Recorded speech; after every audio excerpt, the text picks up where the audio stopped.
బీసీలకు ఏం చేసినా ఫస్ట్ చెప్పమనండి.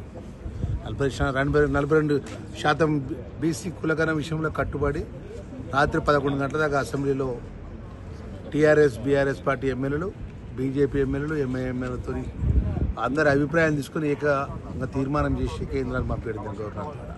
మన అలాంటి పరిస్థితుల లోపల వాళ్ళు 10 సంవత్సరాలు రాజ్యం వెళ్ళింది కదా, 9 సంవత్సరాల వరకు.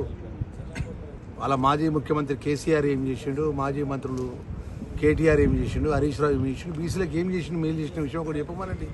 బీసీ కులకరణ విషయం లోపల రాష్ట్ర ముఖ్యమంత్రి పెద్ద రేవంత్ రెడ్డి గారి నేతృత్వం లోపల మేము చిత్తశుద్ధితో మేము చేయాల్సినటువంటి అన్ని ప్రక్రియలు కూడా పూర్తి చేయడం జరిగింది.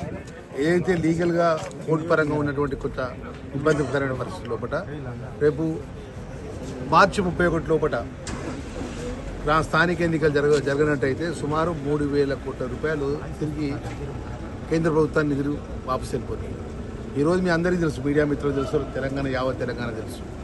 10 సంవత్సరాలు రాజ్యం వెళ్ళినటువంటి టీఆర్ఎస్ బీఆర్ఎస్ పార్టీ ఆర్థికంగా ఏ విధంగా ఇబ్బందులు పెట్టి ప్రతి నెల 1వ తారీఖుల్లో ఏ విధంగా వాళ్ళు చేసిన అప్పులు వడ్డీలు కట్టే పరిస్థితుల్లో ఒకటి ఇలా స్థానిక గ్రామ పంచాయతీ ఎన్నికలు పోవాలని చెప్పి రాష్ట్ర కేబినెట్ నిర్ణయం తీసుకుంటుంది. దాని ప్రకారం కేబినెట్ నిర్ణయం ప్రకారం స్థానిక గ్రామ పంచాయతీ ఎన్నికలు మొదలు జరుగుతాయనే విషయాన్ని కూడా మనవి చేసుకుంటూ ఏదైతే 42% బీసీ కులగణన విషయంలో కూడా పార్టీ కానీ ప్రభుత్వం కానీ కట్టుబడి ఉందని చెప్పి మనం చేస్తున్నాం. అసలు పక్షాన ఎప్పుడు ఉన్నటువంటి వాళ్ళం మేము బీసీలు ఎక్కడ కూడా మేము బీసీలో చిన్న చూపు చూసే ప్రసక్తి కాంగ్రెస్ పార్టీ లేదు. మోసాన అసలు ఆ మాటనే అర్థం లేదు. ఎందుకంటే ఇలా పిసిసి అధ్యక్షుడు బీసీ, ఇద్దరు రాష్ట్రంలో మంత్రులుగా ఉన్నారు, మా కొండ సురేఖ కానీ మా ప్రభాకర్ అన్న కానీ.